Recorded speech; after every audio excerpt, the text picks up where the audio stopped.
말이 있어요. 긍휼이라는 게. 그러니까 이곳에서는 은혜로 번역하는 게 더 합당하죠. 그래서 오늘은 은혜로 아마 말씀해 볼까 합니다. 은혜는 헤세드인데 헤세드는 헤트 사멕 달렛이에요. 헤트는 8번째 글자라 했죠. 그죠? 부활의 생명. 그것이 없이는 결단코 우리는 주님과의 연합이 안 된다라는 거예요. 그래서 주님의 생명이 우리 안으로 들어왔을 때 그것을 은혜라고 얘기하는 거예요. 그럼 주님의 생명은 누가 주는 거예요? 주님이 주는 거죠. 그죠? 사람이 받을 수 있는 게 아니죠. 주님이 주는 것을 감사히 받는 것은 그냥 사람인 거예요. 사람이 달라해서 주는 건 아니죠. 그죠? 주님이 당신의 은혜 가운데 우리들에게 주는 거예요. 그걸 은혜라고 얘기한단 말입니다. 그러면 예수의 생명이 우리 안으로 들어오면 반드시 우리는 진리로 측정받아요. 그래서 보아스와 야긴처럼 진리의 구덩으로 또렷이 섰을 때 이제는 참으로 진리의 문, 영원한 진리의 문이 나를 통해서 열려서 또한 생명의 복음을 증거할 수 있는 삶의 축복이 된다라는 거죠. 그걸 나는 은혜를 원하고 나는 희생물을 원치 않아 이렇게 얘기한 거예요. 그러나 실상 희생물은 예수님 자신인 줄 믿습니다. 원치 않는다는 말이 아니고 희생물인 내가 너희들에게 드려질 때 그것이 은혜야. 그것을 바리새인들은 이해하지 못하기 때문에 지금 우리 주님은 단답식으로 희생제를 원치 않고 난 은혜를 원해 이렇게 얘기한 거예요. 그러나 저 희생물이 없는 은혜는 절대 없어요. 예수님께서 십자가 지신 그 은혜가 없이는 결단코 그 은혜인 성령은 우리들에게 오지 않는다는 말이라는 거죠. 그러면 하나님의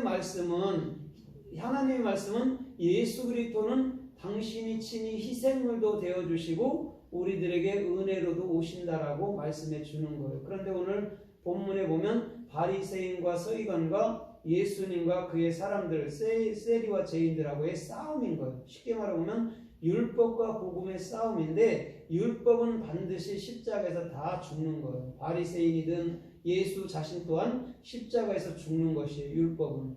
그 십자가에 죽을 것 같고 힘있고 능력있고 지식이 있다 하면 안 되잖아요. 그죠? 그것은 반드시 죽어야 된다는 것이죠. 그런데 복음이라는 정확한 은혜는 오늘도 저와 여러분들의 마음 안에 예수님의 생명과 그 은혜 속에서 살아갈 수 있는 참된 삶의 축복이 주님께로부터 임하여 오는 줄 믿습니다. 아멘. 그것이 나는 긍휼을 원하고 제사를 원치 않는다라고 지금 본문에 말하는 거예요. 그러나 실상은 우리 주님이 제물도 되어주시고 은혜도 되어주시겠다는 낱말인 줄 믿습니다. 그러면 오늘 참으로 은혜라는 낱말이 성서에 또 어떻게 쓰였고 어떻게 말씀하는가 우리가 좀 참으로 한 절 한 절 은혜를 받아보면서 말씀을 이어가 보도록 하겠습니다. 누가복음 2장 28절에 보면 우리 주님께서는 이렇게 말씀한 적이 있어요. 은혜를 받은 자여 평안할지어다라고 마리아에게 다가갔어요. 두려워하지 마라. 은혜를 받은 자여 평안할지어다라고 분명히 마리아에게 말씀하고 있어요.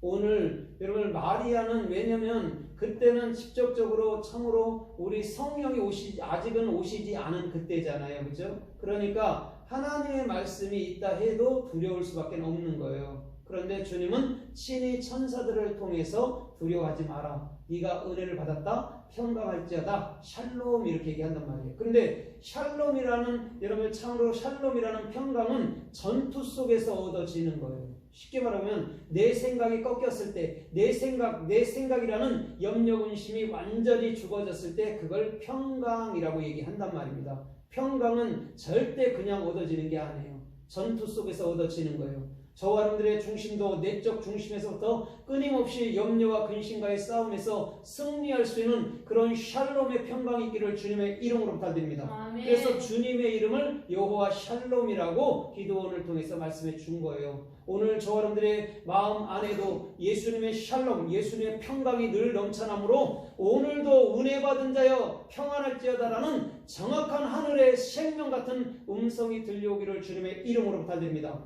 오늘도 그 자가 여러분들 참으로 축복이 있는 자예요. 그래서 누가복음 2장 40절 더 나가서도 보면 이렇게 말씀하고 있습니다. 아이를 말할 때 예수를 말하거든요. 예수가 자라며 강건하며 또한 충만하며 성령으로 충만하며 그 위에 은혜가 머물더라 이렇게 얘기해 주고 있어요. 예수님한테 말한 거예요. 오늘 예수님에게도 정확히 은혜가 있었다라고 말하는 것인 줄 믿습니다. 그것은 은혜라는 게 뭐라고 설명했죠? 아까 그리스도의 생명이라고 얘기했어요. 그러면 그게 성령이란 말입니다. 오늘 예수 위에도 그것이 있었는 줄 믿습니다. 정확히 예수 위에 있다라는 말이 무슨 말이냐면 예수님을 통치한다라는 거예요. 성령께서. 그래서 그 성령이 하는 대로 예수님은 따라 한다라는 것입니다. 그래서 성령과 예수가 정확히 하나라는 거예요. 오늘 저와 여러분들의 안에서도 생각과 여러분들 육체가 하나인 것처럼 예수와 성령은 하나인 줄 믿습니다. 그래서 정확히 성령이 말씀하심 따라 예수님은 그 말씀을 하시고 성령이 이끄심 따라 예수님은 정확히 그 삶을 그 뜻을 쫓아 살았다라는 것이죠. 그래서 예수님 위에 은혜가 머물더라라고 정확히 말씀하여 주고 있는 모습을 볼 수가 있는 겁니다.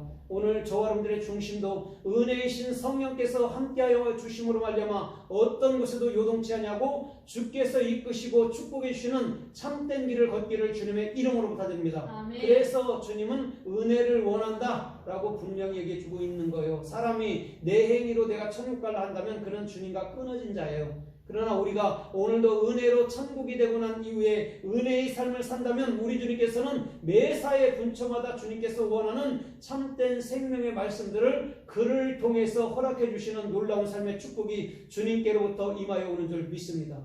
오늘 요한복음 1장 14절에 보면 이렇게 말씀해요. 예수님을 가르쳐 말할 때 말씀이 육신이 돼서 참으로 우리 가운데 왔다라고 얘기해 주면서 그는 독생자, 그쵸? 독생자의 영광이 충만하다 가르쳐 말해주면서 그의 은혜 위에 은혜라라고 정확히 요한복음 1장 14절에서 분명히 얘기해 주고 있어요. 말씀이 육신이 된 거예요. 그러나 우리는 육신이 말씀이 된 자로 반대로 올라가야 될 줄 믿습니다. 정확히 알파와 오메가로 간단 말입니다. 오늘 그 자 위에 은혜를 2번 썼거든요. 이것은 정확히 무슨 말이냐면 이건 내가 영원히 규정해 놓은 거야. 이 은혜를 대신할 것은 아무것도 없어라고 정확히 우리 주님은 사도 요한을 통해서 요한복음 1장 14절에서 말씀하고 있는 줄 믿습니다.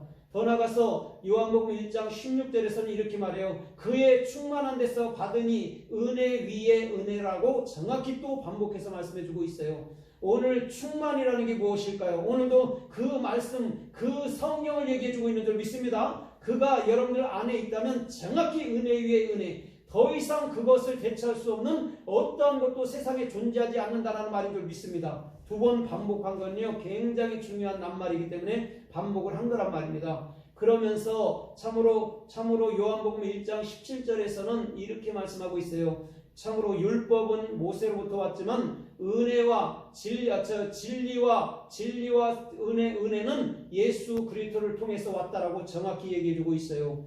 오늘 모세는 율법을 말했다 했습니다. 그러나 예수님이 율법으로 오셔서 정확히 우리들에게는 은혜와 진리 속에서 성령 속에서 저와 여러분들을 은혜 가운데 충만한 길로 인도해 준다라고 정확히 말씀하고 있는 줄 믿습니다. 아멘. 오늘도 그 자가 복이 있는 거예요. 말씀이 육신된 것을 정확히 여러분 인지해 주셔야 됩니다. 그래야 우리가 이 육체 안에 우리가 말씀을 가지므로 우리도 참으로 육체가 말씀으로서 오늘도 영의 삶을 살 수 있는 참된 삶의 축복이 주님께로부터 임하여 줄 믿습니다. 아멘. 그런 거로 하나님의 말씀을 받은 너희가 요한복음 10장 34절에 신이라 하지 않았냐, 절대적으로 엘로힘이라 하지 않았냐고 분명히 말씀해 주고 있는 거예요. 엘로힘은 다른 게 아니에요. 엘이라는 단수 하나님 예수 그리스도를 온전히 마음으로도 배운다면 우리가 그 진리로 참으로 요드mem이라는 엘로힘, 참으로 그의 신들로서 이 땅에서 참된 복음을 증거하며 살 수 있는 놀라운 삶의 축복이 주님께로부터 임하여 온다는 말인 줄 믿습니다.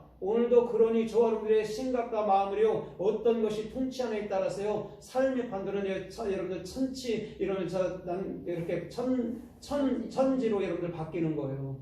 정확히 누가 통치하느냐에 따라서 그렇다라는 것이죠. 저와 여러분들은 정확히 예수님의 은혜이신 성령께서 통치하는 것인 줄 믿습니다. 그러면 우리는 정확히 마음 안에서 참으로 땅이 하늘이 되고 하늘이 땅이 되는 전체적으로 하나가 되는 십자가 안에서 하나가 되는 놀라운 삶의 축복이 경험될 줄 믿습니다. 아멘.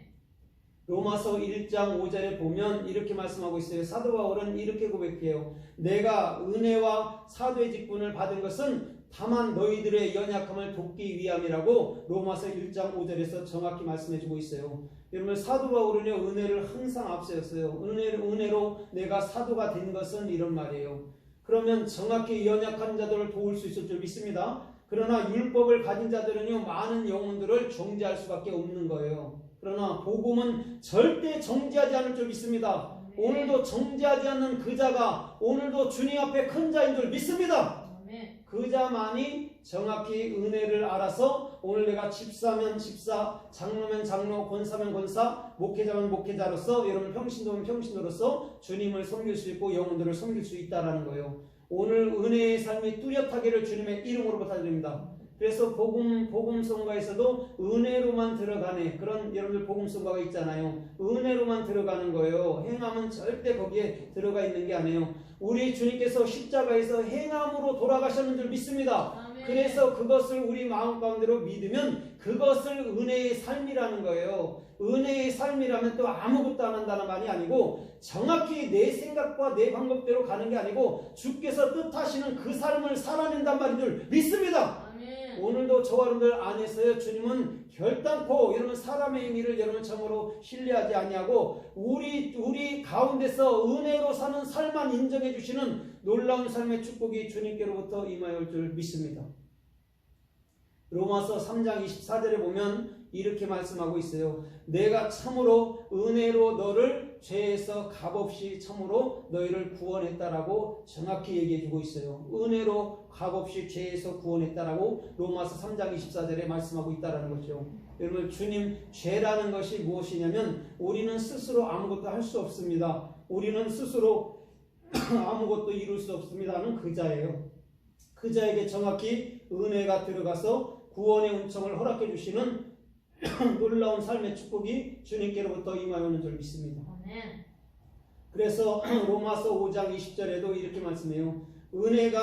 죄가 더한 것에 은혜가 더욱 넘쳤다라고 얘기해 주고 있어요. 이건 무슨 말이냐면 우리 안에 죄가 꽉 찼다라는 거예요. 그래서 스스로 아무것도 할 수 없을 때 그때 주님의 은혜가 나타났다라는 거예요. 그러면 항상 왜 죄와 선이 같이 가고 죄와 은혜가 같이 가나요?